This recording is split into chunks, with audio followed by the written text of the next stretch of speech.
जय श्री कृष्ण दोस्तों, एक बार फिर से आप सभी का मेरे YouTube चैनल पे बहुत बहुत स्वागत है। ठीक है, तो हम लोगों ने मैथ्स के ऊपर डिस्कस कर लिया है, हम लोगों ने रीजनिंग के ऊपर डिस्कस कर लिया है कि कैसे मैथ्स में हम लोग 50 आउट ऑफ 50 लेके आएंगे, कैसे हम लोग रीजनिंग में 50 आउट ऑफ 50 लेके आ सकते हैं। आज हम लोग डिस्कस करेंगे कि मैंने इंग्लिश कैसे कंप्लीट की और फिर किन किन चीज़ों के ऊपर मैंने फिर वर्क किया जहाँ पे मुझे प्रॉब्लम हो रही थी, क्योंकि स्टार्टिंग में इंग्लिश मेरी भी बहुत अच्छी नहीं थी। ठीक है ना, लिटरली अगर मैं बोलूँ तो इंग्लिश स्टार्टिंग में मेरी भी बहुत अच्छी नहीं थी, तो काफ़ी मैंने भी हार्डवर्क किया है इंग्लिश को इम्प्रूव करने के लिए। तो कैसे कैसे मैंने चीज़ों को किया और क्या क्या तरीका होता है, किस पैटर्न में, किस प्रोसेस में इंग्लिश को कंप्लीट कर सकते हैं, जिसके बेसिस पे फिर मैं और आप भी इंग्लिश में 50 आउट ऑफ 50 लेके आ सकते हो। ठीक है, देखिए मैथ्स की अगर मैं बात करूँ ना, तो मैथ्स बहुत सिंपल तरीके से आपको आपकी अंडरस्टैंडिंग होगी कि हाँ ठीक है, ये सब चैप्टर हैं, आपको उन चैप्टर के लेक्चर्स देखने हैं, नोट्स बनाने हैं, प्रीवियस ईयर क्वेश्चन सॉल्व करने हैं और मॉक टेस्ट लगाने हैं। लेकिन इंग्लिश के बारे में अगर मैं बात करूँ ना, तो इंग्लिश एक्चुअल में थोड़ा सा डिटेल में आज मैंने सोचा है कि ये थोड़ा मैं एक्सप्लेन करता हूँ, क्योंकि भाई देखो मैंने भी जितना जो भी मैंने एक साल मैंने दिया है इसके प्रिपरेशन में, वो अभी बहुत डेडिकेटेड होकर दिया है। ठीक है, तो जो भी स्टार्टिंग से लेकर के एंड में मुझे प्रॉब्लम हो रही थी, उन सभी को मैंने बहुत ही बारीक से नोटिस किया है, उसके ऊपर मैंने वर्क किया है और फिर सभी चीज़ का सॉल्यूशन मैंने फाइंड आउट किया, तब जाके मेरे आज फाइनली 50 आउट ऑफ 50 इंग्लिश में आते हैं। तो किस तरीके से इंग्लिश को हम लोग टैकल कर सकते हैं, आज हम लोग उसी के ऊपर डिस्कस करेंगे। ठीक है, तो देखिए मैथ्स और रीजनिंग तो बहुत मैंने बोला श्योर शॉट है, आप उसको बहुत अच्छे तरीके से बहुत कम टाइम में समझ सकते हैं, बट इंग्लिश में थोड़ा पैसेंस बना के रखिए। इसको मैं बहुत एक्सप्लेन करके समझाना चाहता हूँ, ताकि अगर आप एक बार ये वीडियो देख लेते हैं तो उसके बाद आपको इंग्लिश को कैसे प्रिपेयर करें इस चीज़ का फिर प्रॉब्लम नहीं रहेगा, आप बहुत अच्छे से इंग्लिश को तैयार कर सकते हैं। ठीक है, तो देखो अगर इंग्लिश के ऊपर अगर हम लोग डिस्कशन करते हैं, इंग्लिश के ऊपर अगर हम लोग डिस्कशन करते हैं, तो देखो इंग्लिश के भी 3 पिलर हैं। ठीक है ना, इंग्लिश के भी 3 पिलर हैं। अगर मैं डिस्कस करूं तो पहला, अगर मैं पिलर की बात करूं तो पहला होता है ग्रामर। ठीक है, सेकंड की अगर मैं बात करता हूं तो सेकंड होता है वोकैबुलरी।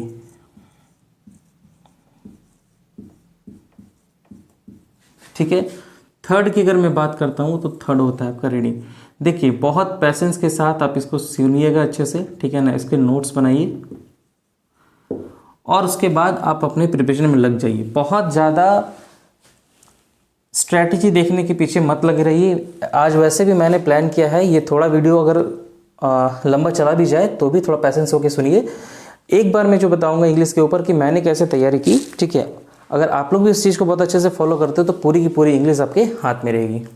अगर मैं डिस्कस करता हूँ ग्रामर के ऊपर, तो देखो सबसे पहले तो ये देखो कि अगर 25 क्वेश्चन इंग्लिश में आ रहे हैं, ठीक है, तो 25 क्वेश्चन जो इंग्लिश में आते हैं वो कैसे कैसे बन रहे हैं और कहाँ कहाँ से वो क्वेश्चन पूछा जा रहा है। तो देखो अगर मैं आपको बताऊं तो 3 टॉपिक की अगर मैं बात करता हूं, जैसे फर्स्ट अगर मैं बात करूं एरर डिटेक्शन की,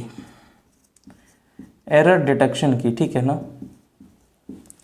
सेकंड में अगर बात करता हूं आपका सेंटेंस इंप्रूवमेंट की, सेकंड में बात करता हूं सेंटेंस इंप्रूवमेंट की।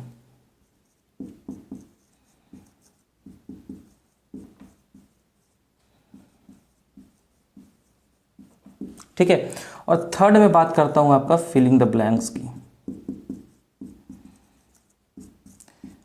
बहुत ध्यान से सुनते जाइए, आपको सारी चीज़ें इस वीडियो के एंड होते होते बहुत अच्छे से क्लियर हो जाएगा कि इंग्लिश को हम कैसे स्ट्रांग कर सकते हैं। देखो अगर मैं आपको बोलूं कि ग्रामर अगर आप कंप्लीट कर लेते हैं तो उसके बेसिस पे आप एरर डिटेक्शन आपका क्लियर हो जाएगा, मतलब ये आप सॉल्व कर सकते हैं, सेंटेंस इंप्रूवमेंट सॉल्व कर सकते हैं और फिलिंग द ब्लैंक्स सॉल्व कर सकते हैं। ठीक है, देखो एक बात और मैं आपको बताऊं कि फिलिंग द ब्लैंक्स में जो ये एरर डिटेक्शन के जो क्वेश्चन होते हैं वो कंप्लीटली ग्रामर बेस्ड पे होते हैं। सेंटेंस इंप्रूवमेंट की अगर मैं बात करूं तो ये भी आपका ग्रामर बेसिस पे होता है, बट अगर फिलिंग द ब्लैंक्स की बात करूं तो ये 2 तरीके से पूछते हैं। एक होता है जो ग्रामर बेसिस पे होता है, ग्रामर बेस्ड होता है, ठीक है, और दूसरा जो होता है वो वोकैबुलरी पे बेस्ड होता है। ठीक है, तो अगर आपकी ग्रामर स्ट्रांग है तो ये 3 आपको इजीली आप टैकल कर लेंगे। तो ग्रामर के थ्रू, ग्रामर अगर आप पढ़ें तो ग्रामर का यूज़ करके ये 3 तरीके से वो लोग क्वेश्चन पूछते हैं। अगर ये अगर कंप्लीट करना है तो ग्रामर के कौन कौन से चैप्टर हैं जो आपको कंप्लीट होने चाहिए, उसके ऊपर अगर हम लोग बात करते हैं तो देखो, सबसे पहले अगर हम लोग डिस्कस कर लेते हैं, देखो अगर सबसे पहले मैं बात करूं, अगर आप स्टार्ट करो तो इसी सीक्वेंस में अगर आप स्टार्ट करते हैं तो आपका ग्रामर के ऊपर बहुत अच्छा पकड़ बन जाएगा।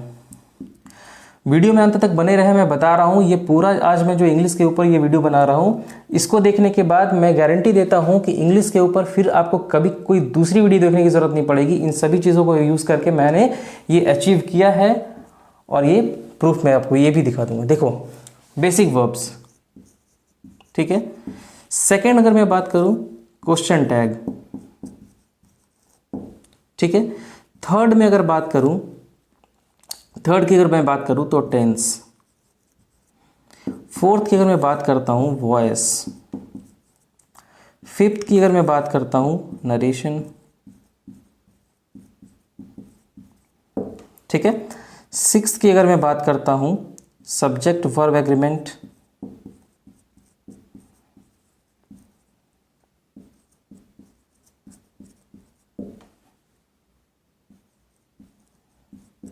ठीक है। सेवेंथ की अगर मैं बात करता हूं कंडीशनल सेंटेंस,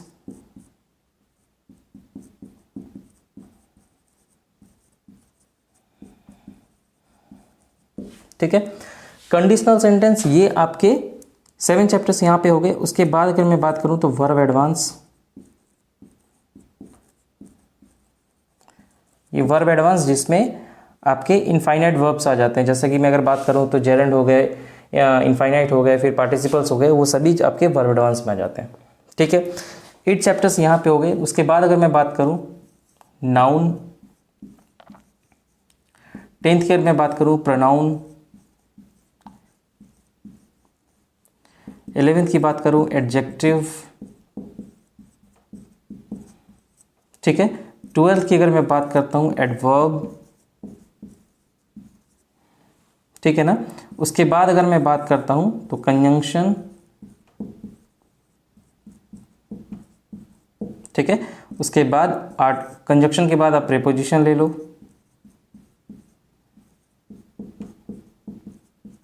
ठीक है। उसके बाद आप ले लो क्या, आर्टिकल्स, ठीक है। तो आप बस ये माइंड में लेकर के चलो कि ये वो 15 चैप्टर्स हैं, ठीक है ना। ये वो 15 चैप्टर्स हैं जिसे आप अगर बहुत अच्छे से कंप्लीट कर लेते हैं तो आपका एरर डिटेक्शन का क्वेश्चन हो या फिर सेंटेंस इंप्रूवमेंट का क्वेश्चन हो या फिर फिलिंग द ब्लैंक्स का क्वेश्चन हो, आप बहुत इजीली टैकल कर लेंगे। अब ये ग्रामर कैसे कंप्लीट करना है अगर हम इसके ऊपर डिस्कस करें, ठीक है ना। अगर मैं इसके ऊपर डिस्कस करूं कि ग्रामर कैसे कंप्लीट करना है, तो देखो मैं एक सिंपल सी बात बता रहा हूं कि देखो 2 तरीके के बच्चे होते हैं, ठीक है ना, 2 तरीके के स्टूडेंट हैं। अगर आप हिंदी मीडियम के स्टूडेंट हो और आपको ये फील हो रहा है कि मेरा इंग्लिश बहुत वीक है, तो मैं आपको एक लिटरली बात बता रहा हूँ कि फिर आप बहुत ज़्यादा इधर उधर मत सोचो, किसी एक अच्छे टीचर का कोर्स परचेस करो और फिर अपना ग्रामर बहुत सीक्वेंस में कंप्लीट कर लो। और अगर आप इंग्लिश मीडियम के बच्चे हैं और आपको लगता है, आपको फेथ है कि मेरा इंग्लिश अच्छा है, मैं यूट्यूब से सीख सकता हूँ, तो इस तरीके से पार्टिकुलरली आप 1 बाय 1 सारे चैप्टर्स को आप यूट्यूब पे सर्च करें और वहाँ से ग्रामर को अच्छे से कंप्लीट कर लें, ठीक है।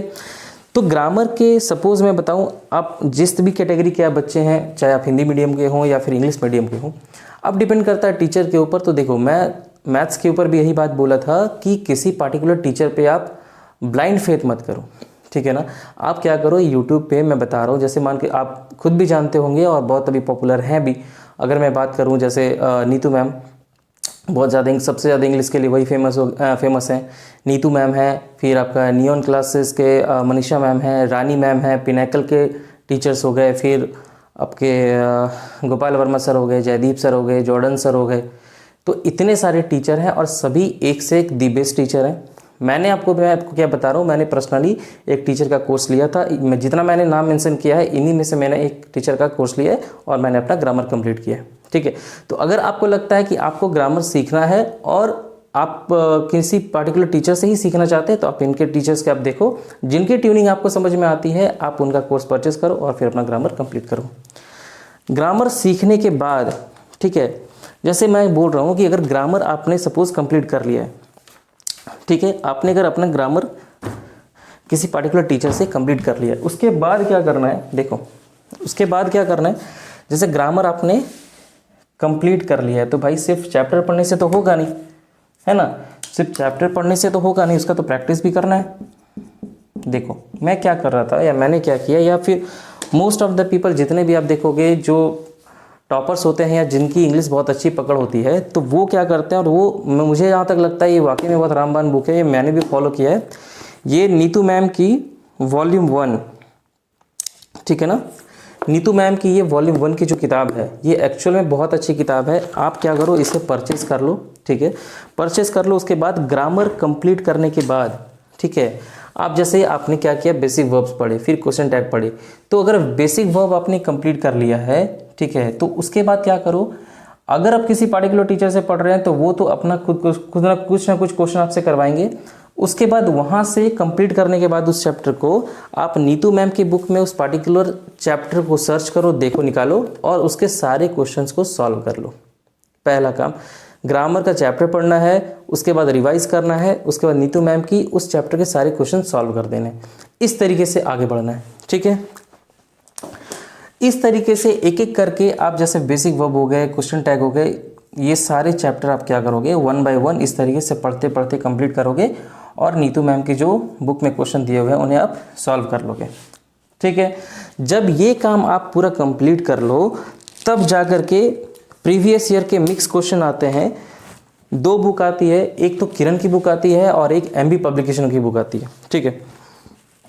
देखिए दोनों ही बुक अपने आप में अच्छी है, बट किरण की भी अच्छी है, एमबी पब्लिकेशन की भी अच्छी है, बट मैंने क्या किया था, मैंने एमबी पब्लिकेशन की बुक ली। ये एक्चुअली न्यू बुक है, ठीक है ना, इसका पुराना बुक मेरे पास है, वो मैं दिखाऊंगा कि उसका क्या हाल है, ठीक है। तो आप एमबी पब्लिकेशन और नीतू मैम की ये बुक ले लीजिए। पहले नीतू मैम से पूरा कंप्लीट कर लेना है, उस तरीके से पूरा ग्रामर कंप्लीट हो जाएगा। फिर क्या करना है, आप एमबी पब्लिकेशन से सेट वाइज जितने भी ग्रामर दिए हुए हैं उसके मिक्स क्वेश्चन सॉल्व कर लीजिए, आपका ग्रामर बहुत स्ट्रांग हो जाएगा। समझ में आ रही है बात? देखो आपको ना एक और बात मैं इसमें इंक्लूड करना चाहता हूँ, वो क्या है, देखो अगर कोई हिंदी मीडियम के बच्चे हैं या फिर जिनकी इंग्लिश बहुत वीक है या फिर उन्हें लगता है कि नहीं वो अगर रीड करते हैं किसी भी सेंटेंस को तो बहुत अंडरस्टैंडिंग उनकी स्ट्रांग नहीं है, ठीक है। मैंने भी स्पेशली उस चीज़ों से हेल्प ली थी जिसके बारे में अभी मैं आपसे डिस्कस करने जा रहा हूँ। देखो एक चैनल है यूट्यूब पे, स्पोकन इंग्लिश गुरु, ठीक है, स्पोकन इंग्लिश गुरु करके एक चैनल है, ठीक है ना। ये चैनल जो है वो आदित्य पटेल करके एक टीचर हैं, आदित्य पटेल करके टीचर हैं। इन्होंने क्या किया है, 90 वीडियोस का एक सेट तैयार करके YouTube पे अपलोड कर दिया है। अब जितना भी चैप्टर आप किसी पार्टिकुलर टीचर से पढ़ोगे, तो मैं एक बात बता रहा हूँ, ये जितने भी टीचर का मैंने नाम लिया है वो सब कॉम्पिटिटिव लेवल का आपको पढ़ाएंगे, मतलब कंपटीशन बेस्ड पढ़ाएंगे। बहुत अंडरस्टैंडिंग के ऊपर नहीं जाएंगे कि हाँ अगर मैंने कोई सेंटेंस बताया तो उसका क्या मीनिंग होता है, वो सब उतना ज़्यादा एक्सप्लेन नहीं करेंगे आपको। मतलब अच्छे से पढ़ाते तो हैं, बट अंडरस्टैंडिंग अगर आपको और स्ट्रांग करना है तो मैं ये आपको रिकमेंड करूँगा, अगर आप इसके नोट्स नहीं भी बनाते हैं तो आप एक बार इस वीडियोस पे जाएं, उनका एक वीडियो आप प्ले करके देखें, आपको खुद समझ में आएगा कि ये किस तरीके से पढ़ा रहे हैं। इनको पढ़ के या इनके वीडियोस को पढ़ के अंडरस्टैंडिंग को आप बहुत ज़्यादा इंप्रूव कर सकते हैं, जो कि मैंने भी किया है, ठीक है ना। अगर आप बेसिक वर्ब्स की अगर मैं बात करूँ, जैसे जितने भी मॉडल्स कॉम्पिटिटिव एग्जाम में आते हैं, अगर आप सिर्फ जो भी पार्टिकुलर टीचर से पढ़ोगे तो वहाँ पर बहुत ज़्यादा अंडरस्टैंडिंग क्लियर नहीं होता है। लेकिन आप अगर आदित्य सर की वीडियो को अगर थोड़ा सा जाकर देखते हो ना, तो हर एक मॉडल्स के ऊपर उन्होंने बड़ा अच्छा वीडियो बनाया है। जैसे अगर मैं कैन की बात करता हूँ, विल की बात करता हूँ, शुड की बात करता हूँ, या मे हैव की बात करता हूँ, शुड हैव की बात करता हूँ, शुड हैव बीन की बात करता हूँ, तो कहाँ पे क्या यूज़ होता है और यूज़ करने के बाद उस सेंटेंस का सेंस क्या निकलता है, वो बहुत अच्छे से आपका आदित्य सर ने समझाया हुआ है। तो इस वीडियोस को देख करके आप इंग्लिश की अंडरस्टैंडिंग को बहुत बेहतर बना सकते हैं, ठीक है। मैं जो बोल रहा हूँ लिटरली अगर आप ये फॉलो करते हो, इंग्लिश आपके लिए मतलब ब्रह्मास्त्र हो जाएगा अगर आप सही से इस तरीके से पैटर्न में चलते हैं। क्योंकि मैं भी यार बहुत भटका था इस सब चीज़ों के ऊपर, फिर धीरे धीरे सभी चीज़ों पे मैंने काम किया, तो जाकर के मुझे सॉल्यूशन मिला जो आज मैं आपके साथ शेयर कर रहा हूँ, ठीक है। बात समझ में आ गई? तो ग्रामर सेक्शन की बात यहीं पे है, चैप्टर कंप्लीट किया आपने, आपके पार्टी जो भी टीचर हैं उनके क्वेश्चन सॉल्व किए, नीतू मैम की आपने ग्रामर की वो क्वेश्चन सॉल्व कर ली, और अंडरस्टैंडिंग के लिए आपने इनके थोड़े लेक्चर्स देख लिए, वहाँ से आपका ग्रामर वाला पोर्शन फिनिश हो गया। ठीक है, अब हम लोग थोड़ा सा बात कर लेते हैं वोकैबुलरी के ऊपर। देखो, अगर वोकैबुलरी के ऊपर मैं बात करूँ ना, तो देखो मैंने वोकैबुलरी को कैसे किया था, मैं वोकैबुलरी को 2 सेक्शन में मैंने डिवाइड कर दिया था। ठीक है, वोकैबुलरी को मैंने 2 सेक्शन में डिवाइड कर दिया था। सेक्शन 1 में मैंने किस किस चीज़ों को रखा था, देखो अब एक मैंने बनाया था सेक्शन 1, ठीक है,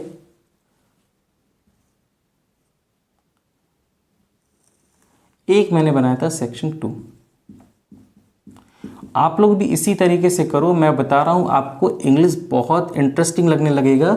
एक्चुअली में क्या होता है कि इंग्लिश में अंडरस्टैंडिंग जब नहीं होती है ना, और या फिर पढ़ने का तरीका नहीं पता चलता है, तो उस टाइम पे फिर क्या होता है, फिर इंटरेस्ट कम होने लगता है।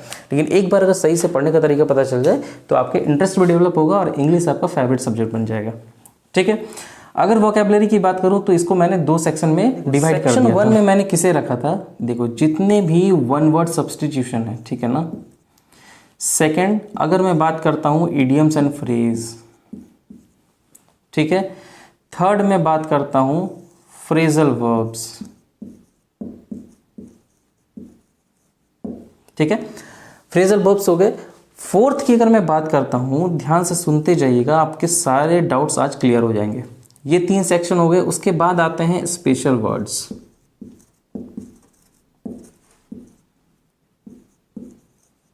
ठीक है। स्पेशल वर्ड्स कौन से होते हैं? स्पेशल वर्ड्स की अगर मैं बात करूं तो स्पेशल वर्ड्स जैसे कि मैं बात करूं, अगर मैं स्पेशल वर्ड्स की बात करता हूं तो जैसे फोबिया हो गई, ठीक है, फोबिया हो गई। उसके बाद अगर मैं बात करता हूं, फोबिया हो गई, उसके बाद मैं अगर बात करता हूं तो मेनिया, मेनिया वाले वर्ड्स। उसके बाद मैं अगर बात करता हूं तो साइड वाले वर्ड्स। उसके बाद अगर मैं बात करता हूं तो लॉजी वाले वर्ड्स, ठीक है। उसके बाद अगर मैं बात करता हूं तो आईएसटी वाले वर्ड्स। ये कौन से वर्ड्स हैं? फोबिया जिसमें फियर को बताया जाता है, ठीक है। मेनिया जिसमें किसी पागलपन को रिप्रेजेंट किया जाता है या पागलपन को बताया जाता है, जिसमें आप बोल सकते हो मेंटल इलनेस को रिप्रेजेंट किया जाता है, ठीक है। साइड की अगर मैं बात करूं जिसमें किलिंग को रिप्रेजेंट किया जाता है या किलिंग के बारे में बताया जाता है, जैसे आप लोगों ने भी अगर लर्न किया होगा, जैसे मैंने एमबी पब्लिकेशन से ये सारा कुछ लर्न किया था, ठीक है। साइड की अगर मैं बात करूं जैसे पैट्रिसाइड हो गए, मैट्रिसाइड हो गए, फ्रेट्रिसाइड हो गए, सोरोसाइड हो गए, इन्फेंटिसाइड हो गए, ठीक है ना, होमोसाइड हो गए, तो ये सारे वर्ड्स आते हैं किलिंग वाले में, ठीक है। अगर मैं लॉजी की बात करता हूं, लॉजी में क्या आते हैं? ये स्टडी वाले बात आते हैं, ठीक है। जैसे कार्डियोलॉजी हो गए जिसमें हार्ट के बारे में स्टडी किया जाता है, फिर कॉस्मोलॉजी हो गए जिसमें आपका यूनिवर्स के बारे में स्टडी किया जाता है, जियोलॉजी हो गया जिसमें अर्थ के सरफेस के बारे में स्टडी किया जाता है, ठीक है। तो ये लॉजी वाले टर्म्स इसमें आते हैं। आईएसटी क्या होता है? आईएसटी होता है जो किसी चीज के स्पेशलिस्ट होते हैं, स्पेशलिस्ट, ठीक है। जैसे अगर मैं बात करूं तो कार्डियोलॉजिस्ट हो गए जो हार्ट के स्पेशलिस्ट होते हैं, ऑर्थोपेडिस्ट हो गए जो बोन्स के स्पेशलिस्ट होते हैं। बात समझ में आ रहा है? तो ये सारे आईएसटी वाले वर्ड्स हो गए। डर्मेटोलॉजिस्ट हो गए जो स्किन के स्पेशलिस्ट होते हैं। तो ये सारे वर्ड्स, इनको मैंने एक अलग कैटेगरी में रखा था, ठीक है, कि ये सेक्शन 1 में मैंने इसे रख दिया था। अगर मैं सेक्शन 2 की बात करता हूं तो देखो, सेक्शन 2 की अगर मैं बात करता हूं तो जैसे अगर मैं इसके बारे में आपको बताऊं तो जैसे सिनोनिम्स हो गए, ठीक है। दूसरा एंटोनिम्स हो गए, ठीक है। उसके बाद होमोनिम्स, ठीक है। इसी में आप ये ले सकते हो कि वर्ड्स ऑफन कंफ्यूज्ड, ये बहुत इंपॉर्टेंट है जो मैं ये लिख रहा हूं, वर्ड्स ऑफन कंफ्यूज्ड। इससे अभी के टाइम पे मैं देख रहा हूं कि बहुत सारे क्वेश्चन जो है वो वर्ड्स ऑफन कंफ्यूज से काफी ज्यादा वोकैबुलरी पे बेस्ड क्वेश्चन आ रहे हैं, या फिर सेंटेंस में भी उसे यूज करके क्वेश्चन पूछ लिया जा रहा है, ठीक है ना। ये 3 सेक्शन यहां से हो गए। उसके बाद एक करेक्ट स्पेल्ड वाली चीजें जो होती हैं वो एक्चुअली ये वोकैबुलरी नहीं है, बट जितने ज़्यादा आप वर्ड्स याद करोगे तो आपका वहाँ से भी वो चीज़ें क्लियर होता जाएगा। ठीक है, तो इस तरीके से आप क्या करोगे, करेक्ट स्पेल्ड भी आपका कंप्लीट हो जाएगा। ये आपका सिनोनिम्स हो गए, एंटोनिम्स हो गए, होमोनिम्स हो गए, करेक्ट स्पेल्ड हो गए। तो इस तरीके से आप इन चारों के ऊपर भी काम कर सकते हो। तो देखो मैं क्या बोल रहा हूँ, अगर सेक्शन 1 आपने कंप्लीट किया है इस तरीके से और सेक्शन 2 को मैं इस तरीके से बांट देता था। पढ़ने का तरीका मैं क्या करता था कि देखो, अगर मैं बोलूँ तो इसे डेली बेसिस पे अगर मैं बात करूँ तो डेली मैं इसे 1 आवर देता था और इसे भी डेली 1 आवर देता था, और आप भी इसी तरीके से करो। बात समझ में आ रहा है? उसके बाद अगर मैं बोलूं, मैं क्या करता था, जैसे अगर मैंने सेक्शन 1 की अगर मैं बात करूं, मैं एक सीक्वेंस में इन सभी चीज़ों को याद करने लगा कि मैं अगर याद करना चाहता हूं तो इस सीक्वेंस में याद करूंगा।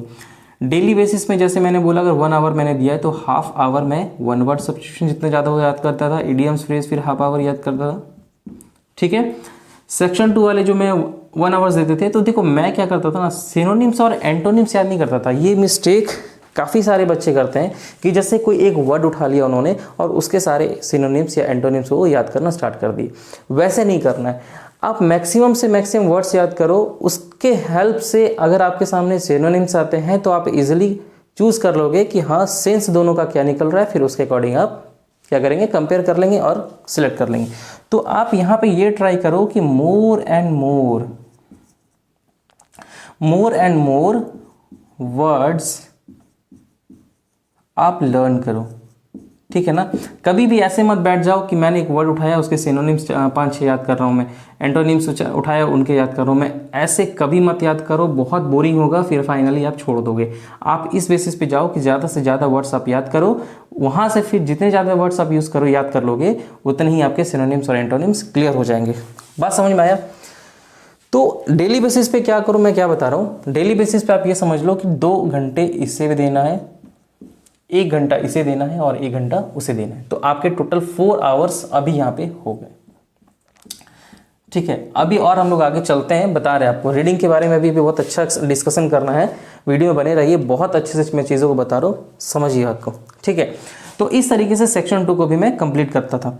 अब मैं एक बात आपको बता देना चाहता हूँ। देखो मैं क्या बोल रहा हूँ कि मैंने क्या बोला कि सिनोनिम एंटोनिम्स आप कभी भी इस तरीके से याद मत कीजिए। जैसे मैं अगर बात बताऊँ, अगर मैं एक बात बताता हूँ आपको, जैसे अगर मैं बात करूँ, अगर गुस्सा को इंग्लिश में क्या बोलते हैं, अगर मैं एक वर्ड सिंपल सा लेता हूँ तो आप बोलोगे एंगर।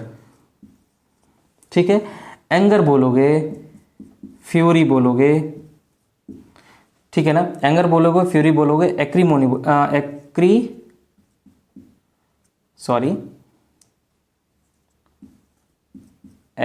बोलोगे। ठीक है ना, उसके बाद क्या बोलोगे, रेज बोलोगे, इनरेज बोलोगे, टेम्पर बोलोगे। ठीक है, ये जितने भी वर्ड्स मैंने लिखे हैं ना, ऐसे नहीं है कि मैंने इस तरीके से याद किया कि एंगर है तो इसका सिनोनिम्स फ्यूरी हो गया, रेज हो गया, इनरेज हो गया, टेम्पर हो गया। नहीं, मैंने इन सभी को पार्टिकुलरली अलग अलग तरीके से याद किया। मतलब डायरेक्ट जितने भी सारे वर्ड्स लिखे मैंने उनको याद किया। तो ऑटोमेटिक जब देखोगे कहीं पे आपने देखा कि एंगर देख लिया तो वहाँ पे आप देखिए कि इसका मतलब गुस्सा होता है। फिर कहीं आपने देखा फ्यूरी तो वहाँ पे इसका गुस्सा मतलब होता है। फिर आपने कहीं देख लिया इनरेज, वहाँ गुस्सा होता है। तो जब आप सारे वर्ड्स याद कर लोगे तो फिर वो चाहे सिनोनिम्स पूछे या एंटोनिम्स पूछे आप इसलिए बता देंगे। बात समझ में आई? उसके बाद फिर और भी इसे बहुत सारे एग्जाम्पल है। जैसे आपको मैं बताऊँ तो अगर लिटिल की बात करूँ, मियागर की बात करूँ, ठीक है, उसके बाद डेफिशिएंसी की बात करूँ, ठीक है, लिटिल हो गया, मियागर हो गया, डेफिशिएंसी हो गया, मॉडिकम हो गया, ठीक है, स्केर्सिटी,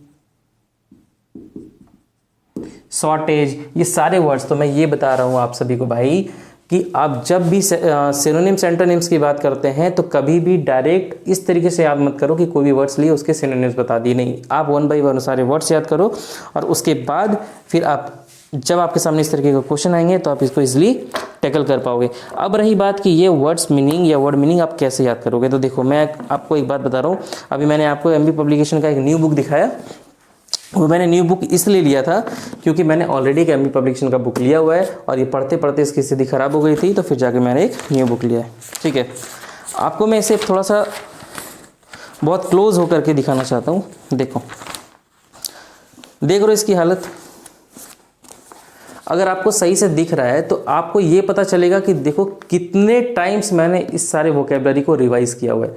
आप किसी भी पेज को अगर आप पलटेंगे, किसी भी पेज को अगर आप पलटते हो, देखो किसी भी पेज को अगर आप पलटते हो, ठीक है ना, देखिए इतने इसकी स्थिति मैंने ख़राब कर दिया, इतना बार इस वोकेबलरी को मैंने रिवाइज कर लिया है, दिख रहा है आपको, इतना बार मैंने रिवाइज कर लिया है कि ये मेरे टिप्स पे बैठ गए। तो आप कभी भी वोकेबलरी को लेके ये परेशान मत हो कि एक बार अगर मैंने लर्न कर लिया है तो वो मुझे सारे के सारे याद हो जाएंगे, ठीक है ना। तो आप किसी भी चैप्टर के ऊपर आप जाओगे या किसी भी पेज में जाओगे तो सारे के सारे वोकेबलरीज मैंने ऐसे ही याद किए हैं। उसके बाद ये स्पेशल वर्ड्स इसमें दिए हुए हैं, ठीक है। उसके बाद आप देखोगे तो इडियम्स एंड फ्रेज भी मैंने उसी तरीके से याद किया है। देखो दिख रहा है, इडियम्स एंड फ्रेज भी इसी तरीके से मैंने बार बार रिवाइज कर करके ये पूरा मैंने अपने टंग पे ही बैठा लिया, ठीक है। तो आप क्या करोगे, जितने भी वन वर्ड सब्स्टिट्यूशन है, इडियम्स एंड फ्रेज है, स्पेशल वर्ड्स है, वो एमबी पब्लिकेशन से कर लो, बहुत अच्छे तरीके से प्रीवियस ईयर सारे क्वेश्चन दिए हुए हैं। उसके बाद एमबी पब्लिकेशन में जितने भी चैप्टर्स प्रीवियस ईयर के दिए हुए हैं उसके एंड चैप्टर के एंड में उन्होंने और भी बहुत सारे वोकेबलरीज ऐड किए हुए हैं, आप उसको भी लर्न कर लो, वो प्रीवियस ईयर के ही क्वेश्चन होते हैं, तो वहाँ से आपको हेल्प एक मिल जाएगा। उसके बाद सेकेंड बुक जो ब्रह्मास्त्र है नीतू मैम की वॉल्यूम 1, आप क्या करोगे, यहाँ से आप, मैं इसकी भी कंडीशन दिखाता हूँ। देखो ये वर्ड्स दिख रहे हैं, ये जो वर्ड्स हैं वर्ड्स ऑफन कंफ्यूज वाले, ठीक है। ये वर्ड्स ऑफन कंफ्यूज वाले इतने इंपॉर्टेंट हैं जिसका मैं आपको मतलब बता नहीं सकता। एग्ज़ाम में इससे भर भर के क्वेश्चन आते हैं, देख रहे हो, इसकी भी स्थिति मैंने कुछ ऐसे ही कर दी है। नंबर ऑफ़ टाइम्स मैंने भाई इसे रिवाइज़ किया है, इसीलिए मैंने बोला कि वोकेबलरी को लेकर के आप इस तरीके से परेशान मत होना कि अगर मैंने एक बार पढ़ लिया तो वो फिर मेरा पूरा कंप्लीट हो जाएगा। देखो ये तो था वर्ड्स ऑफन कंफ्यूज वाले, फिर देखो वोकेबलरी स्टार्ट होती है, उसे भी मैंने उसी तरीके से लर्न किया।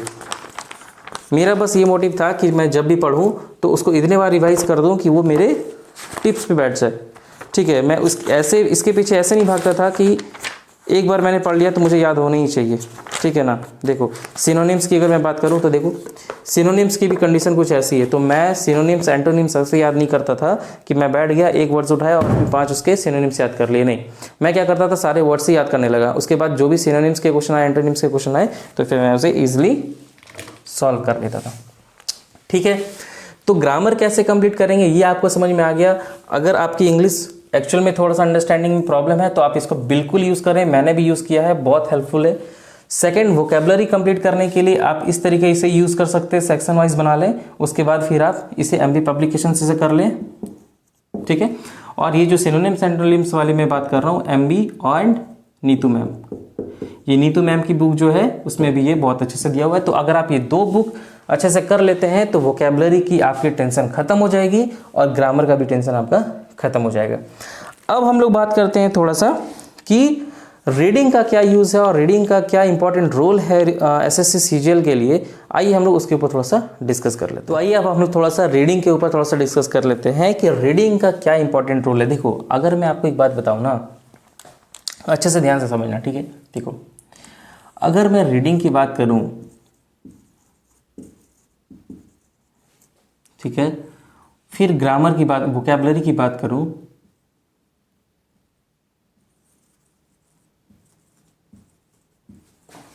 और उसके बाद ग्रामर की बात करूं,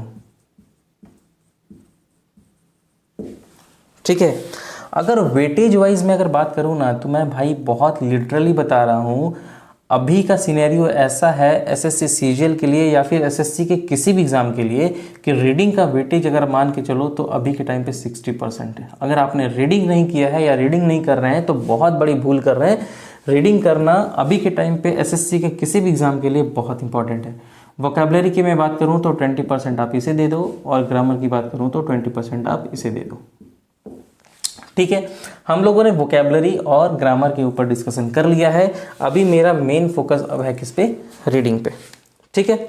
देखो अगर मैं बताऊं आपको, ठीक है, अगर रीडिंग का क्या इंपॉर्टेंट रोल है, सबसे पहले तो आप ये जान लो कि अगर आपके क्वेश्चन में आने ही आने हैं, जैसे क्लोज टेस्ट हो गए, ठीक है। सेकंड की अगर मैं बात करूं जैसे PQRS हो गए, ठीक है। क्लोज टेस्ट वाले क्वेश्चन हो गए या फिर PQRS वाले क्वेश्चन हो गए जो कि आपके टीयर 1 में आते हैं, और टीयर 2 में चूंकि कॉम्प्रीहेंशन जो है वो बहुत अच्छे लेवल पे आप पूछने वाले हैं और उसका भी वेटेज इंप्रूव हो गया है, कॉम्प्रीहेंशन। ठीक है, जिसमें अगर मैं आपको बताऊं तो जैसे कि प्री में अगर मैं बात करूं तो 50 मार्क्स के आने वाले हैं। अगर मैं मेंस के ऊपर बात करूं तो इसमें 135 मार्क्स के आने वाले हैं। ठीक है, तो अच्छा खासा वेटेज जो है वो इंग्लिश का अब SSC CGL या SSC के किसी भी एग्जाम में, CHSL में भी वैसा ही कुछ वेटेज है, तो ये वेटेज इसका इंप्रूव हो गया है। तो रीडिंग सेक्शन जो है उसके थ्रू आप क्लोज टेस्ट, PQRS और कॉम्प्रीहेंशन जो है वो क्या करते हैं, सही करते हैं। और एक बात मैं बता रहा हूँ, देखो रीडिंग को ना आप सिर्फ इंग्लिश के बेसिस पे मत लो। अगर रीडिंग आप करते हो तो रीडिंग को सबसे पहली बात तो ये कि सिर्फ आप ये माइंडसेट से हटा दो कि ये सिर्फ मुझे इंग्लिश के लिए इंपॉर्टेंट है। अगर वो ऐसे बच्चे जो कंप्लीट मैथमेटिक्स, रीजनिंग और GS इंग्लिश से अपना स्टडी कर रहे हैं, जैसे बहुत कोई होते हैं मैथ्स को हिंदी से पढ़ाई कर रहे हैं, बट बहुत सारे होते हैं वो जो मैथ्स को, रीजनिंग को या GS को इंग्लिश में स्टडी कर रहे होते हैं। ठीक है, तो वैसे बच्चे अगर रीडिंग कर रहे होते हैं तो उनका वो हेल्प या सपोर्ट जो है वो सिर्फ और सिर्फ इंग्लिश में नहीं कर रहा होता है, वो उन्हें मैथ्स में भी सपोर्ट करता है, उन्हें GS में भी सपोर्ट करता है, उन्हें रीजनिंग में भी सपोर्ट करता है। क्यों?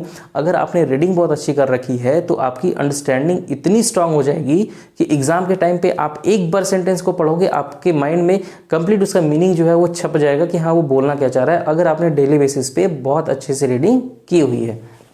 समझ रहे बात को? तो रीडिंग जो है वो आपको सिर्फ और सिर्फ इंग्लिश में हेल्प नहीं करता है, ये आपको बाकी सब्जेक्ट्स में भी बहुत जल्दी या बहुत अच्छी अंडरस्टैंडिंग करने में ये काफ़ी हेल्प करता है। तो आप उस तरीके से लेके चलो कि इंग्लिश रीडिंग मुझे वहाँ से करना है। और एक बात मैं आपको बता दूँ, देखो अगर आपने वोकेबलरी कंप्लीट कर लिया है, अगर आपने ग्रामर कंप्लीट कर लिया है और आप रीडिंग पे ध्यान नहीं दे रहे हो, तो मैं आपको बता रहा हूँ आपके मार्क्स 15 से 20 के बीच में रह जाएंगे आउट ऑफ 50।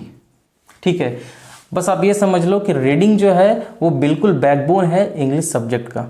ठीक है ना, क्योंकि ग्रामर भी अगर आपने कंप्लीट कर लिया है बट आप सपोज इंग्लिश एग्जाम दे रहे हो ना, तो बहुत बार क्या होता है कि ग्रामर का सपोज आप वहाँ पे एरर में नहीं फाइंड आउट कर पाए कि हाँ ठीक है ये क्या रीज़न बता रहा है। लेकिन अगर आपकी रीडिंग अच्छी रहेगी तो रीडिंग में चूंकि आपने क्या किया उसमें तो कोई एरर होंगे नहीं, किसी भी चीज़ से अगर आपने पढ़ा होगा तो रीडिंग में क्या है आपने सही सही सेंटेंस पढ़े हैं, तो अगर किसी एरर का क्वेश्चन कोई एरर का क्वेश्चन आपके सामने आ जाता है तो आप क्या करेंगे, आपके अंदर से आपका सेंस खुद ये बोलेगा कि हाँ ये जो सेंटेंस मैं पढ़ रहा हूँ इसमें ये पार्टिकुलर सेक्शन जो है वो गलत है। तो वहाँ से क्या है कि आपका जो रीडिंग है वो आपका ग्रामर में भी हेल्प करता है। वोकेबलरी की भी मैं बात करूं तो वोकेबलरी भी आज के टाइम पे इस तरीके से आ रहे हैं कि ये लोग डायरेक्ट भी सिनोनिम्स, एंटोनिम्स या फिर जो कंफ्यूजन वाले वर्ड्स होते हैं वो डायरेक्ट नहीं पूछ रहे। वो क्या करते हैं, इसमें भी क्या कर रहे हैं, वो सेंटेंस एक दे दे रहे हैं, एक सेंटेंस वो दे देते हैं और उस सेंटेंस में एक वर्ड्स को डाल देते हैं और फिर उसका जो है वो सिनोनिम्स और एंटोनिम्स पूछते हैं। देखो जितने भी बच्चे मॉक टेस्ट अटेम्प्ट कर रहे होंगे वो सारे इन बातों को रिलेट कर पा रहे होंगे कि मैं आप लोगों को क्या बताना चाह रहा हूँ, और जो न्यू है वो बिल्कुल समझें कि अभी का पैटर्न यही है। तो इस तरीके से अगर आप चलते हैं तो आपकी इंग्लिश बहुत अच्छी हो जाएगी। तो इसलिए आप क्या कर सकते हो या आप क्या करोगे, अगर आपकी इंग्लिश या आपको बहुत अच्छा करना है तो अभी से ही डेली बेसिस पे, मैं क्या बोल रहा हूँ, अभी से ही डेली बेसिस पे जो है आप हाफ एन आवर रीडिंग देना स्टार्ट कर दो। एकदम बिल्कुल देना ही देना है, कोई आपका सेकंड चॉइस आपके पास अल्टरनेटिव नहीं है कि अगर आप रीडिंग नहीं करते हैं तो मेरी इंग्लिश स्ट्रांग हो जाएगी, बिल्कुल नहीं होगी। तो स्टार्टिंग करना है डेली बेसिस पे। अभी मैं अगर बात करूं तो लिटरली मैं बता रहा हूं डेली बेसिस पे मॉर्निंग में सबसे पहले मैं 1 आवर इंग्लिश ही रीडिंग करता हूं, चाहे मैं चारों सब्जेक्ट में कुछ पढ़ूं या ना पढ़ूं, बट 1 आवर इंग्लिश रीडिंग करना ही करना है। बट मैं स्टार्टिंग से 1 आवर नहीं रीडिंग कर रहा था, स्टार्टिंग मैंने 15 मिनट 20 मिनट आधा घंटा से स्टार्ट किया, बट जब मेरी इंटरेस्ट और अंडरस्टैंडिंग इंक्रीज हो गई तब जाके मैंने फिर 1 आवर स्टार्ट कर दिया है। बात समझ में आई मैं क्या बोल रहा हूँ? ठीक है, तो इस तरीके से आप रीडिंग को वेटेज दें, रीडिंग को वैल्यू दें, इंपॉर्टेंस दें, तब जाकर के ये इंग्लिश जो है वो आपको इंपॉर्टेंस देगा और आपके भी मार्क्स इंक्रीज कर जाएंगे। ठीक है, अब रही बात कि आप ये सोचोगे कि रीडिंग अगर मुझे करना है तो क्या करना है। ठीक है, मैंने क्या रीडिंग की थी या मैं क्या करता हूं, मैं उसके ऊपर भी आपसे 1 मिनट डिस्कस कर लेता हूं। देखो आप क्या करोगे,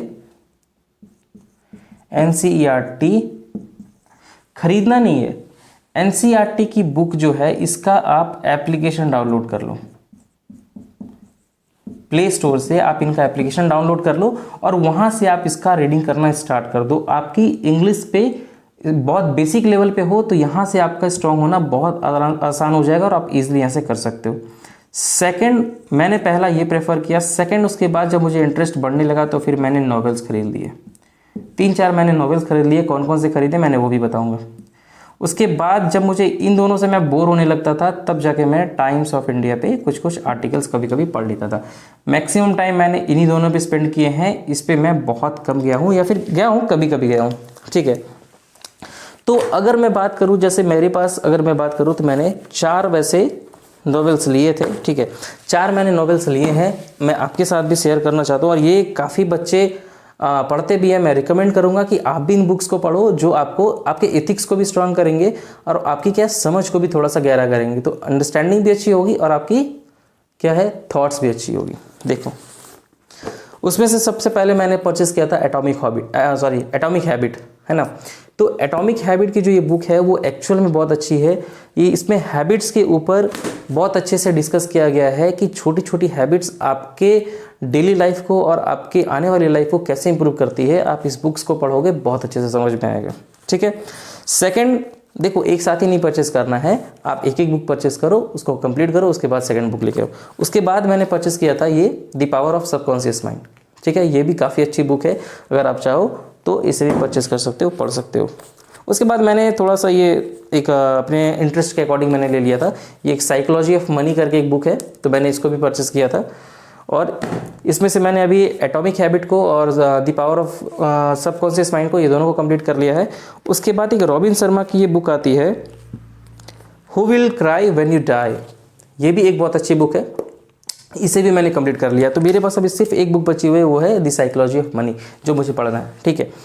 तो आप इस तरीके से कर सकते हो कि आप नॉवेल्स ले सकते हो, आप वहाँ से तैयारी कर सकते, वहाँ से आप रीड करना स्टार्ट करो। एनसीईआरटी की आप एप्लीकेशन डाउनलोड कर लो, वहाँ से आप तैयारी कर लो। और थर्ड, अगर आप जब बोर हो रहे होते हो तो उस टाइम पे आप टाइम्स ऑफ इंडिया पढ़ सकते हो।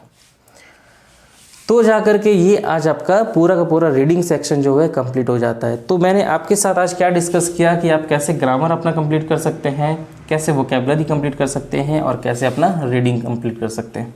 बहुत ऐसे बच्चे हैं या फिर बहुत ऐसे टीचर हैं जो एक और बुक रेफ़र करते हैं या प्रेफर करते हैं। वैसे मैंने लिया तो था इस बुक को, बट मुझे ज़रूरत नहीं पड़ी, जो मिरर ऑफ कॉमन एरर की बुक है, तो वो प्रैक्टिस करने के लिए वो भी एक बुक एक्स्ट्रा दी जाती है। तो मैंने नीतू मैम की बुक प्रैक्टिस कर ली, एमई पब्लिकेशन की प्रैक्टिस कर ली और जिस टीचर से मैं पढ़ता था उनके भी सीट्स बनाए, तो इससे मेरा हो गया था, ठीक है। बट अगर आपको लगता है कि नहीं मुझे और प्रैक्टिस की ज़रूरत है और करना है, तो आप मिरर ऑफ कॉमन एरर की बुक भी ले सकते हैं, ठीक है।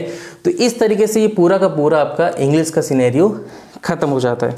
तो अभी तक मैंने मैथ्स के ऊपर डिस्कशन कर लिया, ठीक है। उसके बाद मैंने रीजनिंग के ऊपर डिस्कशन कर लिया, उसके बाद मैंने इंग्लिश के ऊपर डिस्कशन कर लिया, ठीक है। इसके बाद बचता है जीएस, जिसके ऊपर मैं नेक्स्ट वीडियो लाने वाला हूँ। और ये कंप्लीट होते ही मैं मैथ्स और रीजनिंग के ऊपर बहुत शानदार तरीके से मैं वीडियोस अपलोड करूँगा, जो देख करके आपका बहुत ही कॉन्सेप्ट, जितना भी कॉन्सेप्ट है मैथ्स का, बहुत क्रिस्टल क्लियर हो जाएगा और आपके सारे प्रीवियस ईयर क्वेश्चंस सॉल्व होने लगेंगे, ठीक है। तो ये वीडियो यहीं पे ख़त्म होती है। अगर वीडियो पसंद आता है तो वीडियो को लाइक करें, अगर चैनल पर नए हैं तो सब्सक्राइब कर लें, क्योंकि मैं आने वाले टाइम पे बहुत ही अच्छे अच्छे वीडियोस अपलोड करने वाला हूँ, जो आपके सीजीएल की तैयारी में, आपके मॉक्स में भी मार्क्स को इंप्रूव करेंगे और आने वाले टाइम में आपको रिजल्ट को भी बूस्ट करके उस जगह पे लेके चले जाएंगे जहाँ पे आप चाहते हैं। तो आज की क्लास यहीं पे इंग्लिश में हम ख़त्म करते हैं। बहुत जल्द हम लोग मिलते हैं जीएस के वीडियो के साथ। उसके बाद फिर मैं सारे लेक्चर्स अपलोड करना शुरू करूँगा। इतना तक ये वीडियो पूरा देखने के लिए आप सभी का बहुत बहुत धन्यवाद।